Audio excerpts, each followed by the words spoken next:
All right, I don't know how to start this, so I'm just going to jump right in. Super awkward to get right into the whole Reformation lesson and what's on the screen at hand without at least just first saying hi and telling you guys how much I've really missed seeing all of your faces and how much this is kind of depressing. And I don't know, I don't like having to do a lesson on my computer like this, but here we are. And I hope you're all doing really well. I've been thinking of you, and I'm hopeful that we're all doing all right. Okay, so right now we're going to get into a Reformation spreading lesson, and it's on chapter 13.4. And I have my book here. That's what I keep looking down at. Page 428. If you have your textbook, you want to go grab that and open to page 428. As we go through this lesson, I'm going to try and just pause about halfway through when we get to page 431 on the Catholic Reformation, and hopefully keep today's lesson as short and sweet as I can. So we're, again, looking at the Reformation spreads. We're on page 428. And in order to start this lesson, I should do a little bit of background. Um, I have a timeline up. That's normally how I teach this lesson. If we were in school, we'd be doing our popcorn read, and we'd be taking some notes, and it would be a timeline note. So to just review some of what you should have read, and hold on, let me move myself on the screen a little there. Fun. We probably just need a little refresher on where we're at in our lessons in the 1350s, and this actually takes us back to chapter 8 on the high to late Middle Ages. In the 1350s, there was a reformer, John Wycliffe and Jan Hus, who began to question, why can't people have access to the Bible in their own language? Why does it have to be in Latin? Why does it have to be through some kind of an intermediary like a priest?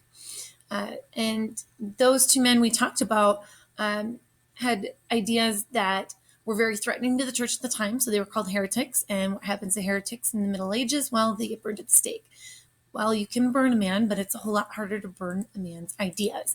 And so as we move forward, those ideas of access to the Bible are going to continue to persist. Then we want to also take note on our timeline here. In 1455, Johann Gutenberg invents the printing press, and in 1456, the first Bible is printed. And of course, this is going to increase access to the Bible in a huge way. Then we get to 1517, and this was all about last week's assignment, Martin Luther. In 1517, Martin Luther posted his 95 Theses. Thesis, by the way, is the single word. Theses is the plural word. So 95 Theses he posts on the doors of the Wittenberg Cathedral, and starts the Reformation in a bigger way than John Wycliffe and Jan Hus did. Their ideas started it, but again, didn't go as far as Martin Luther, who wasn't burned at the stake. You end up with a peasants' revolt, which you should have read in last chapter, 13.3. That peasants' revolt, Martin Luther actually kind of condemned it. While he had some very revolutionary ideas about reforming the church, he didn't really want to see society reformed in the economic and structural ways that it had been in the feudal system. Then to review further, there were wars sparked in the Holy Roman Empire throughout the 1530s and 40s because of Martin Luther's Reformation movement. And if you recall, what we learned from the previous section of reading, or you should have learned, is that there was a peace that pretty well allowed most of the local principalities, dukedoms, and such to decide whether they wanted to go Lutheran or whether they wanted to go Catholic. And so you predominantly got the northern part of the Holy Roman Empire, which today is still like northern Germanic regions, being more Lutheran, and then more southern, central to southern regions of the Holy Roman Empire, which today would be parts of France, Switzerland, Austria, northern Italy, would remain Catholic. So there's a little bit of a review for you. And then at the end of our last section in 13.3, you also should have read about how Reformation ideas would move beyond Martin Luther. In 1536, John Calvin would publish his views. And in 1451, 1541. Calvin set up a theocracy in Geneva that would become, in his idea, kind of a beacon on a hill, an example to others in the Calvinist movement. All right, so that's a little bit of how our previous lessons kind of contribute to where we're going with our upcoming lessons. Again, it was that Peace of Augsburg in 1555 that allowed the local nobles to decide between Catholicism, Protestantism, there, that is on our final part of the slide there. And then this next timeline I would be doing with students if we were in class zooms in. You'll note from the previous timeline, which is a little bit broader, 1300 to 1600. Now this one is from 1500 to 1600. And as we zoom in, we're going to look at the English Reformation again in this screencast video.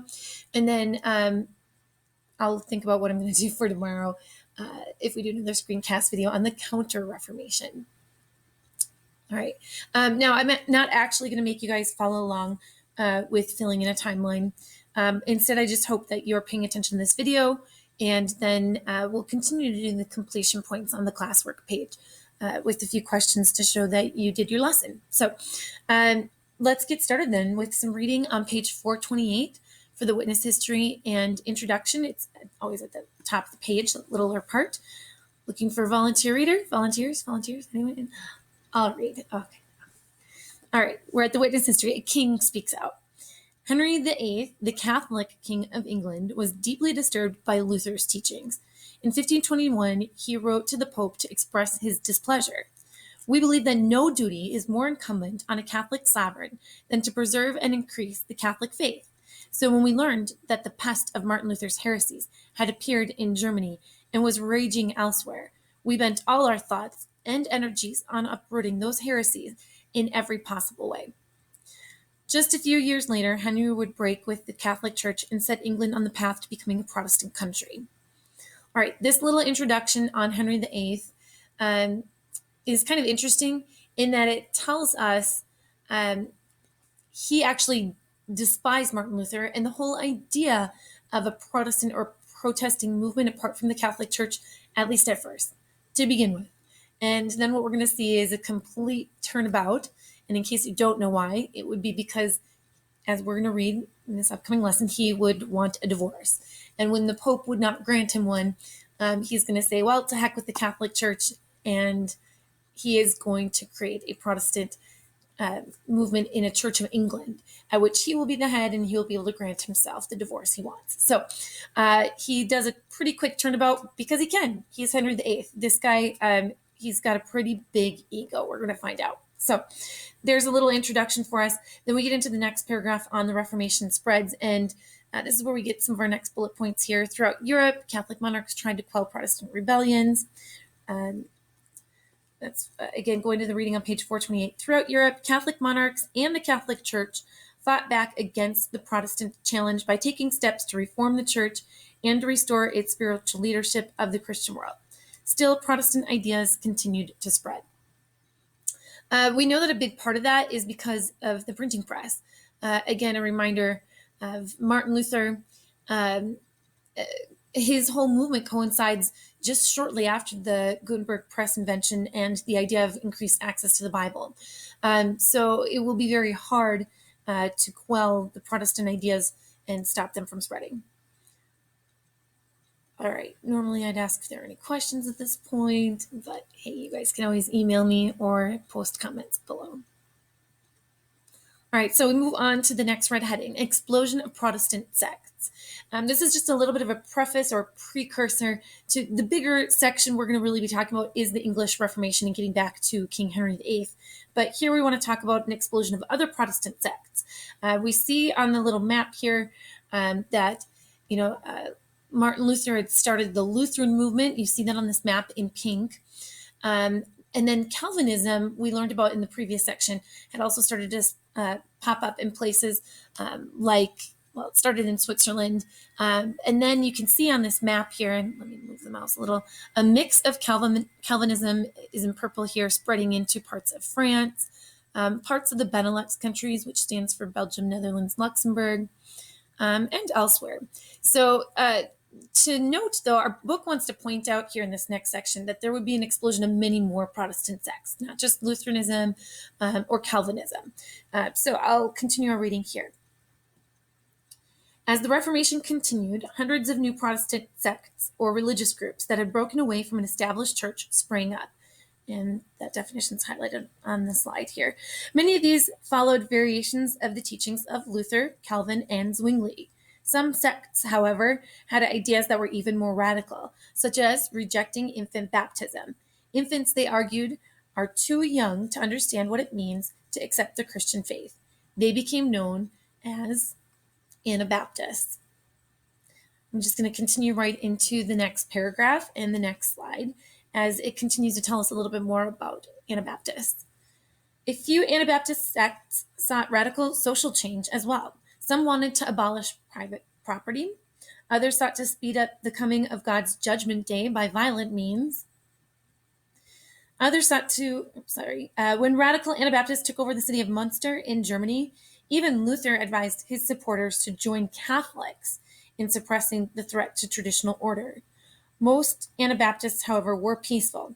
They called for religious toleration and separation of church and state. Despite harsh persecution, these groups influenced Protestant thinking in many countries. Today, the Baptists, Mennonites, and Amish all trace their religious ancestry to the Anabaptists, which is kind of interesting. Hopefully you can see this map here. The spread of Anabaptism from 1525 to 1550. This is a map of Germany, and I know if we're not real familiar with Germany or a zoomed in map here of Northern Europe, that we may not completely read this, but the areas kind of highlighted in red, and then with like a little star red circle, are the selected centers of the movement and areas with high densities of Anabaptist populations. And they are pretty well mixed in here with some of the Lutherans, Catholics, etc. All right. So one thing I think, let me go back a slide for just a moment, that is really quite interesting is to see the beginnings of this Protestant explosion of sects that start with these Anabaptists here. And then it is where today we get still within Protestantism, hundreds, even thousands of Protestant Christian sects like the Baptists, Mennonites, and Amish that trace their religious ancestry to the Anabaptists. Well, what does that mean when our book is saying that? Ancestry. They're just meaning that this branch broke off of that branch, broke off of that branch, going all the way back. So there are still Anabaptists today, as well as these other groups that came from them. All right, we'll move along to the English Reformation, and our book is going to remind us of John Wycliffe here. Top of page 429, the English Reformation. In England, religious leaders like John Wycliffe had called for church reform as early as the 1300s. By the 1520s, some clergy were exploring Protestant ideas. The break with the Catholic Church, however, was the work not of religious leaders, but of King Henry VIII.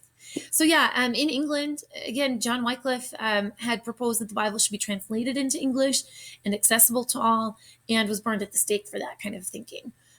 You start getting some exploration of that with Sir Thomas More, if you remember him being mentioned in 13.2 when we talked about the Renaissance moving northward. And so there's some exploring of that, but actually we're going to see he will remain Catholic, even as Henry VIII, who, along with Sir Thomas More, kind of at first condemned Luther and certain ideas of Protestantism. Henry's going to have a real turnabout, right? And so all of these are some of the events leading to the English Reformation.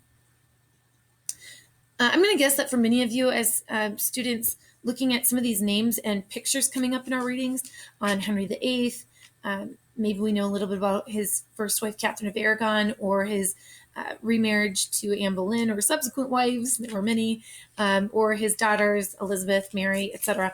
Maybe some of this is familiar to you, and I just want to explain probably why that is because we're now delving into the English-speaking world, where we tend to have a little bit more knowledge of some of this history.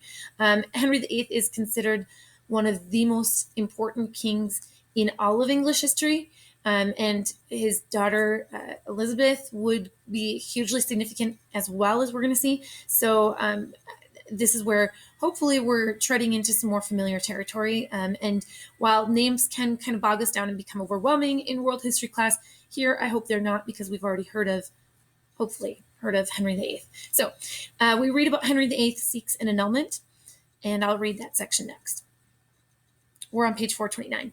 At first, Henry VIII stood firmly against the Protestant revolt. The Pope even awarded him the title Defender of the Faith for a pamphlet that he wrote denouncing Luther. You see a picture of that pamphlet here, the assertion of the seven sacraments against Martin Luther. So yeah, he didn't just say he disagreed with Martin Luther. He went to the extent of, denouncing Martin Luther in a pamphlet and saying he was a heretic. We know that means he's throwing shade. He thinks Martin Luther should be burned at the stake. To call someone a heretic in this day and age meant you thought they were damned to hell. So Henry VIII is using really strong language to condemn the Protestant movement, and is being called the defender of the faith by the Pope until he seeks an annulment. So reading on, our book says that in 1527, however, an issue arose that set Henry at odds with the church. After 18 years of marriage, Henry and his Spanish wife, Catherine of Aragon, had only one surviving child, Mary Tudor. So here's a picture of Henry VIII. Here is his first wife, Catherine of Aragon, which, by the way, is a region of Spain. And then here is their one and only daughter, Mary Tudor. Because in case you didn't know, by the way, Henry VIII's last name is Tudor, Tudor. So here's his daughter, Mary. Now, of course, every king wants a son. So that's what we read on. Henry felt that England's stability depended on his having a male heir. Heir, in case we don't know, means someone who inherits the throne. So he had already fallen in love with a young noble woman named Anne Boleyn, who served the queen. He hoped that if he married her, she would bear him a son. All right, there's Anne Boleyn getting in the way of things. So because Catholic law does not permit divorce, he asked the Pope to annul or cancel his marriage. Popes had annulled royal marriages before, but this Pope refused. He did not want to offend the Holy Roman Emperor Charles V, who was Catherine's nephew and a very important ally for the Pope. Now, if you can think about why is it so important to have an ally in the Holy Roman Emperor Charles V, remember, from what we read in the last section, Charles V is the guy going up against Martin Luther at the Diet of Worms and is fighting the Lutheran Protestant movement within the Holy Roman Empire. So the Pope does not want to lose his alliance with Charles V, nephew of Catherine of Aragon, doesn't want to upset the apple cart, so to speak. So he is not going to permit this annulment. And Henry VIII is going to become increasingly frustrated. So we read next about breaking with the church. Henry was furious. Spurred on by his advisors, many of whom leaned towards Protestantism, he decided to take over the English church. Guided by his chancellor, Thomas Cromwell, he had Parliament pass a series of laws. So here we see a picture of, Thomas Cromwell here, and then we'll introduce Cranmer here in a second. They took the English church from the Pope's control and placed it under Henry's rule. At the same time, Henry appointed Thomas Cranmer, here we see Thomas Cranmer, as Archbishop of the new church. Cranmer annulled the king's marriage, and in 1533, Henry married Anne Boleyn. Soon, Anne gave birth to a daughter, Elizabeth. All right.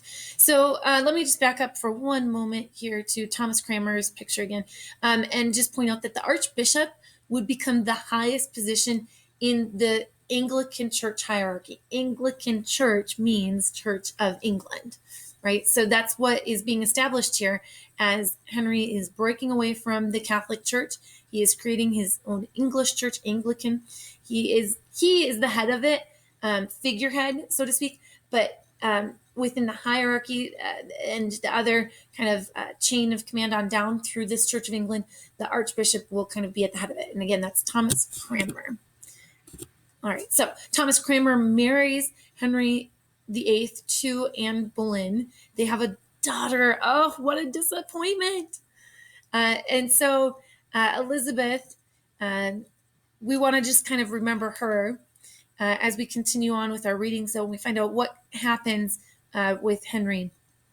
Well, in 1534, Parliament passed the Act of Supremacy, making Henry the only supreme head on earth of the Church of England.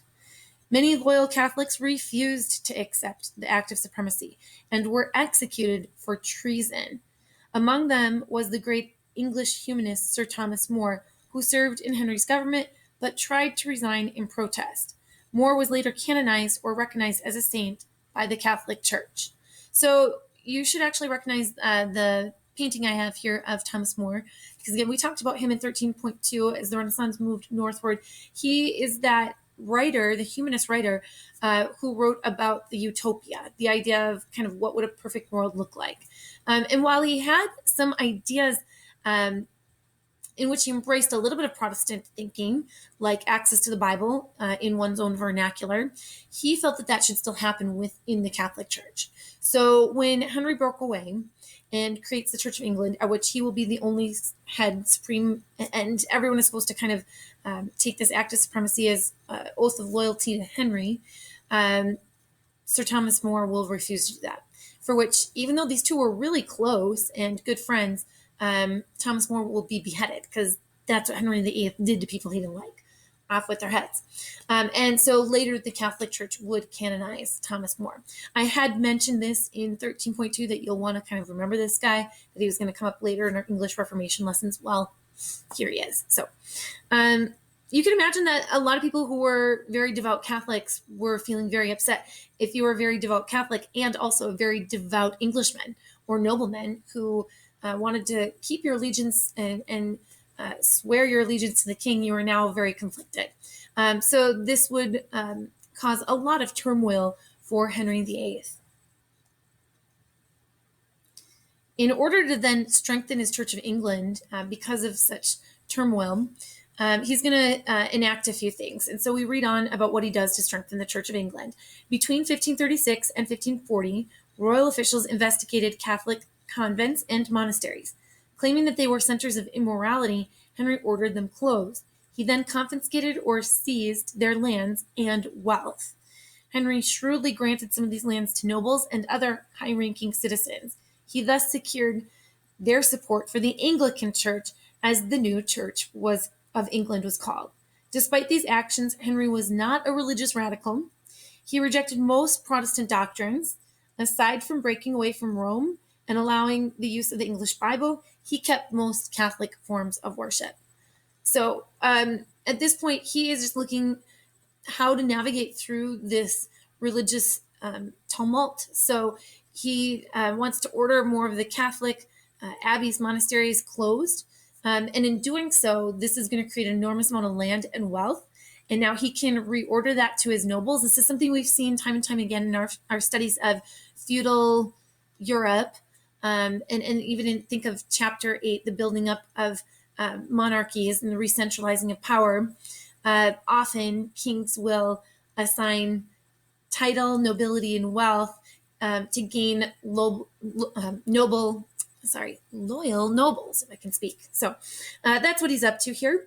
And you can see that a lot of this is about power for him. It's about the power to be the head of his own church, not have to answer to the Pope, grant himself a divorce, create loyal nobles, and that very little of it is actually religious fervor. We want to strike a real contrast there between Henry VIII as a reformer and, say, Martin Luther or Calvin as reformers, who had a lot of religious fervor or belief to what they were doing. So here we see the Church of England actually remains very similar in many ways to Catholic practices, with just a few key differences, one being access to the Bible in English in the local vernacular, and again, just the change in hierarchy. All right, here I have an extra slide I want to insert on giving you a little bit of extra background on the 6 wives of Henry VIII, which our book doesn't fully go into. It just says, and I'll read in the next part, under religious turmoil, we're at the bottom of page 429, that when Henry died in 1547, he only had one surviving son, despite being married 6 times. Well, time out. We need to talk about how in the world was this guy married 6 times? Well, we already read about his first marriage to Catherine of Aragon. What our book doesn't mention is he was actually married to Catherine of Aragon 19, nearly 20 years. They had a legitimate daughter, Mary Tudor. So there is just one more reason for you why the Pope also was not likely to grant him a divorce. Not only was it going to upset Catherine of Aragon's nephew, Charles V, but their marriage had been legitimate for nearly 2 decades. They had a daughter, and a lot of people knew that the intentions of Henry were, Anne Boleyn. Which, again, kings, had they been in better standing, had Henry been in better standing with the Pope, maybe he could have finagled it, but it wasn't going to work out for him. So he makes himself the head of his own church, essentially making Cranmer grant him the divorce he wants. He marries Anne Boleyn, and again, our book has mentioned this already. He has, such a disappointment, a daughter. He really wants a son. Well, in case you don't know, the background story here is that he would accuse Anne Boleyn of cheating on him, which is essentially treason to cheat on the king, and begin to distrust her, imprison her, and eventually off with her head. That's what he did to the people he distrusted, and he charged them with treason. We can now just get rid of them. So then he remarries a third wife, Jane Seymour, and this one is supposedly the love of his life. And lo and behold, finally, a wife that can give him a son. So he has a son named Edward Tudor. But sadly for Henry, Jane Seymour would die of natural causes. And this was said to just put him into a deep depression and deep heartache. But being the King of England and powerful man as he was, there was an obligation to remarry and use marriage as a platform for negotiating politics, wealth, power, etc. So he is arranged to be married to Anne of Cleves without ever having met her until his marriage day, at which point he says she looks like a horse. This guy's real nice. So he divorces her, and actually, if you think like, wow, that's pretty harsh, she kind of has it better off than a lot of these others, because he just gives her a castle and sends her off. So he divorces her and then quickly falls in love with Catherine Howard, who is much younger than him, and he ends up accusing her of unfaithfulness, and so what do you know, off with her head, and finally marries Catherine Parr. So Catherine Parr marrying Henry in his later years, he's older, and she survives him. He would die, she outlasts him. And so here's the little rhyme that English school children learn. They learn divorced, beheaded, died, divorced, beheaded, survived. There you have it. There are the 6 wives of Henry VIII. Nice guy, right? All right, so here's the problem, though. Now, if you can recall, he desperately had wanted a male heir. And at this point, the English throne goes to sons first. And so when he dies, the throne will be passed to his 9-year-old son, Edward. All right, so 9-year-old Edward, and if we're reading along, we're on the bottom of page 429, and that is Edward VI. 9-year-old Edward VI inherited the throne. The young kid and his advisors were devout Protestants and took steps to make England a truly Protestant country. Well, let's pause for a moment here and just note that's because, his mom was Jane Seymour, and this is already many years into Henry having set up the Church of England. So his son Edward is raised within this Protestant background.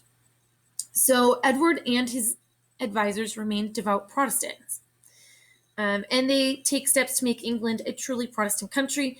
Under Edward, Parliament passed new laws bringing Protestant reforms to England. Thomas Cranmer, remember he's that archbishop, the guy at kind of the top of the hierarchy.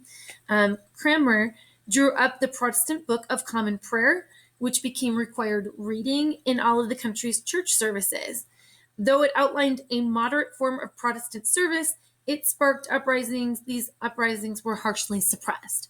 So this Protestant Book of Prayer, or Common Book of Prayer, Book of Common Prayer. There we go. Get it right. This is Wibblemore. This would create some changes to what it otherwise in the Church of England still looked a lot like a Catholic Mass. And so as Cranmer is pushing things a little further, this is going to create some pushback. Some people were okay with kind of changing the name of things, but still kind of acting Catholic. And now this is going to start making them question that a little more. So you start to get some uprisings, some unrest. And then, well, if you're wondering why have I never heard much about Edward VI, it's because he dies in his teens. So let's flip to page 430. We read about that. When Edward died in his teens, his half-sister Mary Tudor became queen. Because if you recall, now there are no more sons. Edward was the only son, and it's going to go back to the oldest, which is Mary Tudor. This is the daughter of Catherine of Aragon, the Spanish princess that Henry had spent almost 20 years married to. And during that time, Catholic. So Mary had been raised Catholic. Mary's mother, Catherine, was very Catholic, ties to Spain, which was very Catholic. And so what we read is that she was determined to return England to the Catholic faith. Under Queen Mary, hundreds of English Protestants, including Archbishop Cranmer, were burned at the stake for heresy. So at this point, Protestantism had taken root. It had been in place for decades. And now she's going to want to revert to Catholicism, and these loyal Protestants, she's going to have them burned at the stake, for which she will earn the infamous nickname Bloody Mary. Maybe some of you knew that. So nope, it's not just the name of a creepy game or a tomato drink.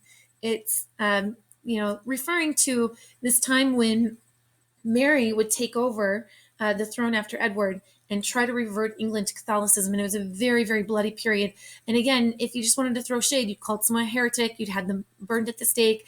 And this was going on.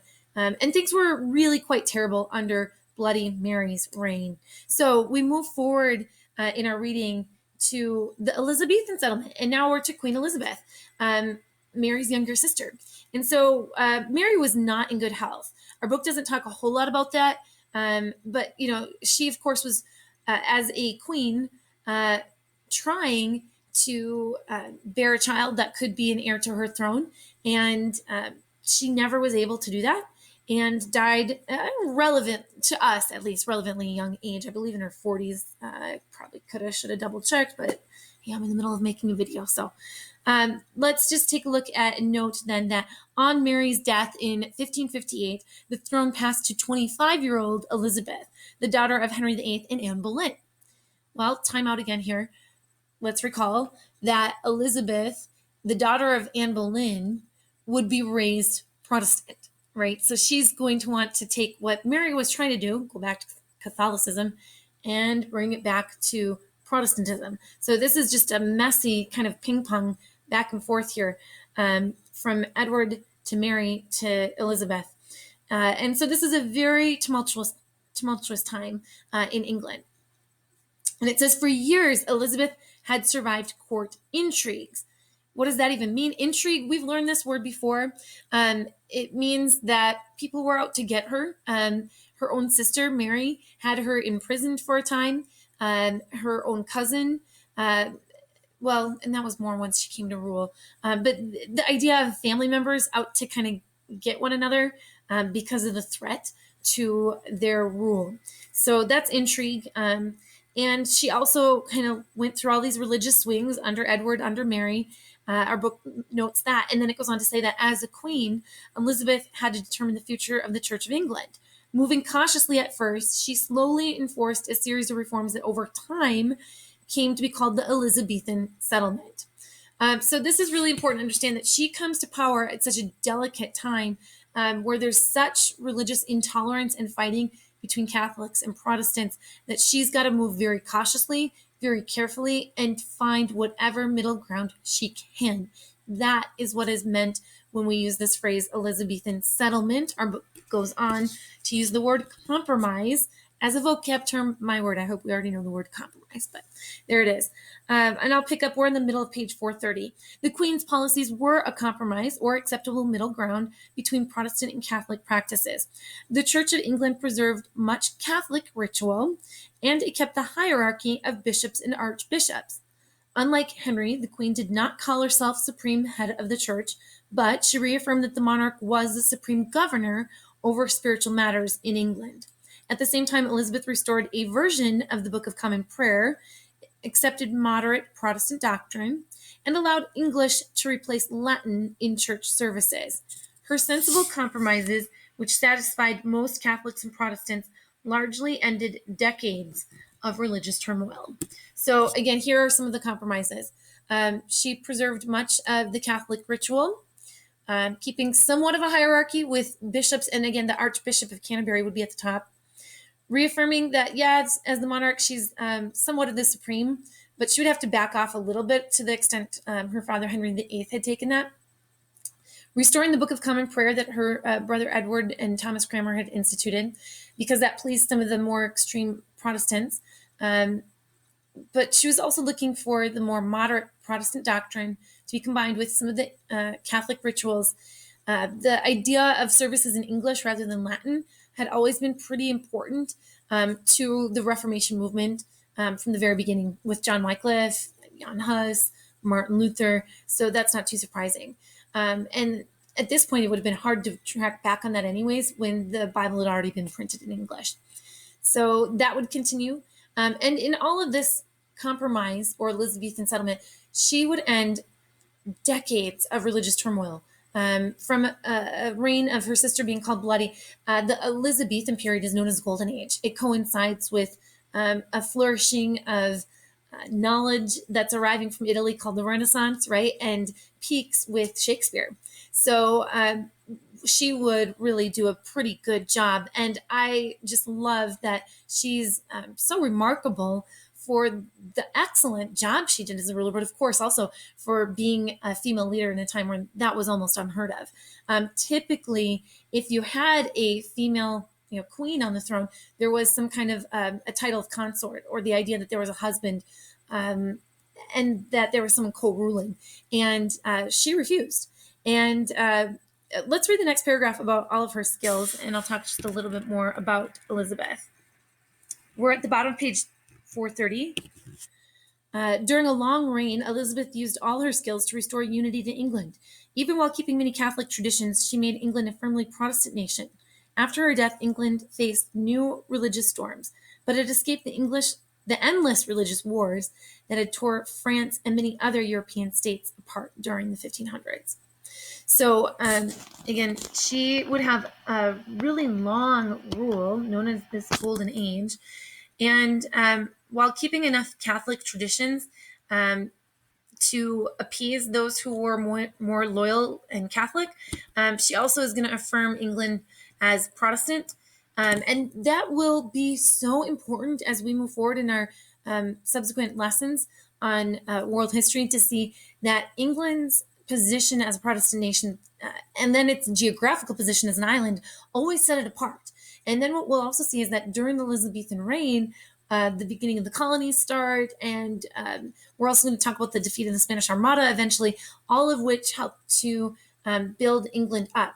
They are no longer answerable to the Pope or the Catholic hierarchy, or kind of tied into heavy alliances because of that. And so by asserting and firmly making England Protestant, Elizabeth kind of forges a new direction for her country. And she is considered a real turning point of power in the English monarchy. Her father is too, of course, because he's the one who really breaks with Catholicism.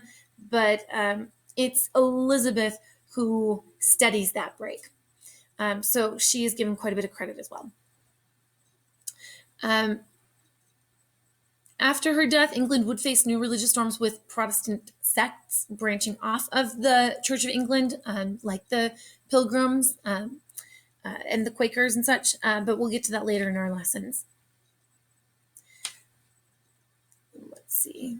That's a pretty good place to call it good here. I'm not even sure if my video is still going or if I've ran out of time.